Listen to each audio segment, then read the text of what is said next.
Ever since we've been able to interact with others over an internet connection, we've had to deal with toxic behavior.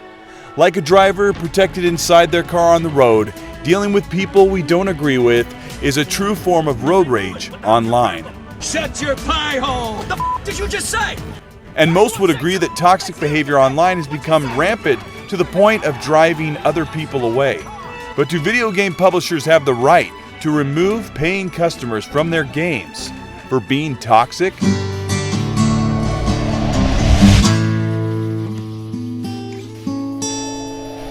Chat rooms, forums, and comment sections have just as many interested and engaged as it does disgruntled, argumentative, intolerant people to troll and disagree with their forced views and their opinions. PC gamers were the first to take to game chat on mic and over the keyboard, but Xbox Live in the early 2000s saw gaming in a mainstream growing online community, playing early Call of Duty and Halo games over the microphone.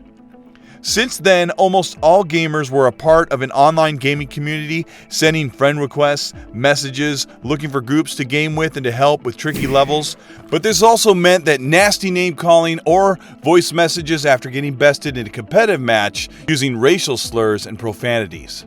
Recently, Ubisoft has been under scrutiny for limiting so-called free speech for gamers playing Rainbow Six Siege. Labeled as toxic behavior, Ubisoft is banning players for using hate speech for 30 minutes for the first offense and 2 hours for the second and third offenses, with a review process following the third offense.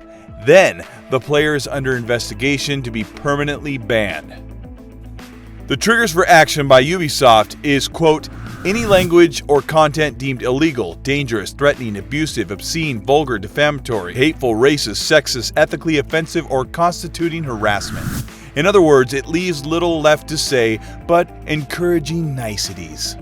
Long before this toxic filter was placed over Rainbow Six Siege, I was personally driven away from the game at launch by toxic team members that took advantage of friendly fire to down anyone on their team that got in their way for their score or their kill count. Game publishers cannot afford to allow toxic, trolling, or abusive behavior to drive away active gamers. Some of the biggest online competitive games also bring in some of the biggest revenue by investing in the game via microtransactions. Dota 2, League of Legends, Overwatch, GTA Online, and of course Fortnite are huge pools for a variety of players drawn to these popular games. But anyone could tell you that the large pool also holds the most toxic gamers festering on game chats. Sticks and stones may break your bones, but the gaming community has been notorious for crossing the line of simple insults or name-calling. Hiding behind a clever screen name and the safety of the console or PC connection, someone's true persona or disposition manifests. All of us have a mean streak or a breaking point when it comes to a temper, but toxic behavior online in games is driving away current and potential gamers, and those gamers have money to spend. Get quit! Go! What the? Publishers or developers have every right, and some would say the obligation, to ban their toxic pool of misbehaviors for the good of their investors, which in turn also means the paying players. Toxic behavior can be just as a deterrent to a game's enjoyment as a cheating gamer, and both toxic and cheating player need to be curbed before they ruin the environment of a game. It isn't as simple as weeding out the toxic, racist, or the homophobic gamer with filters or a reporting system. Whose place is it to decide what the threshold is from a scathing remark to all-out hateful, abusive, violent language? Many are worried that the world has become far too sensitive or that we are living in a world catered to snowflakes. One common defense is that a publisher like Ubisoft is limiting free speech, a right designated to most countries around the world.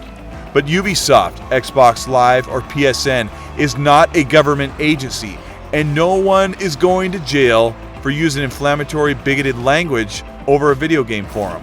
But every video game company has the right to restrict or outright fire, as they call it, a paying customer for violating terms of service via toxic behavior and language. Those who are the quickest to defend their right to say whatever they want without consequence are most likely frequently engaging in harassing and hateful behavior. As it is in life, we are all free to choose to act however we want, but not without consequence. With the convenience of online metrics, feedback, and statistics, it is very easy for a game publisher to measure the loss of player engagement due to complaints attached to toxic behavior. It's strange to see that video games, a medium that is purpose-built for entertainment and an escape from the rigors of the world, is plagued by unhappy, angry, or disparaged gamers that want to pick a fight, defame a religion, an orientation, or a preference at the cost of dismantling the enjoyment of others in online gaming. The competitive nature of the biggest games fosters frustration mixed with celebration for one doing better than the other, or a disagreement is spawned from those ingredients. Typically, the co-op environment, which is dependent on teamwork, is free of toxic behavior and normally is closed off from the floodgates of the toxic trolls, cracking their knuckles in the name of revenge and dominance. Those who enjoy the sunnier grounds of co-op or party chat with friends may be able to mostly avoid the cesspool of the toxic gamer, but the toxicity doesn't end with your favorite video games. Take a cursory look on social media, gaming forums, comment sections, and you'll see there is a place for everyone, naughty or nice. People attacking a simple game, a platform, or a preference, attacking developers for delaying or leaving something out of a game. Those that have the unbridled freedom to say how they feel are making the gaming community difficult to be around. Recently, Microsoft developed the Adaptive Controller with the express purpose of bringing accessibility to physically disabled gamers, and toxic gamers are using the platform to belittle disabilities by claiming Xbox gamers are, insert a inflammatory offensive word, for choosing to game on the Xbox One. This kind of behavior is prominent on all sides, whether you're an Xbox fan, a PlayStation fan, or just a fan of gaming in general. But don't be fooled by what seems to stick out from the rest of the pack online. The gaming community is more quiet, actually, than it is loud and offensive. There are many that are messaging, chatting, commenting, providing feedback in a positive manner. Even this channel is frequently visited by genuinely excited and happy gamers looking forward to the next game or advancement in the industry we all love and enjoy so much. With the popularity of YouTube, the comment section seems to be where all the entertainment and the action is, with many obviously taking to the comment section soapbox before the premise of the video is ever covered. I think with this situation with toxic behavior and people being banned in video games, little has actually changed other than some minor increase in cracking down on the riffraff roaming freely in online gaming. Those who rarely let their temper get the best of them or are not prone to constant harassing or trolling for the entertainment of themselves instead of just gaming have little to nothing to worry about. But those that live in the atmosphere of drama and harassing behavior should be worried, because soon more and more of these publishers are not going to tolerate bullying and losing potential customers on games that provide a healthy revenue stream for them and a healthy, enjoyable experience for the rest of us. This is Colteastwood. Thank you so much for watching. Does this report have you worried about what you can or can't say online?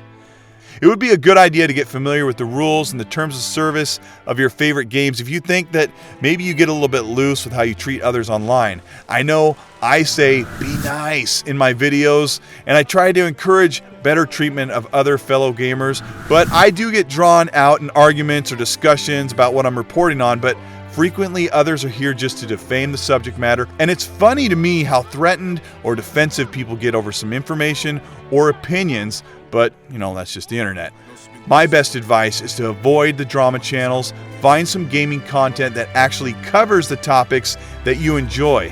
Thank you so much for supporting my work. This channel is an enjoyable part of the many things that I do that keep me very busy.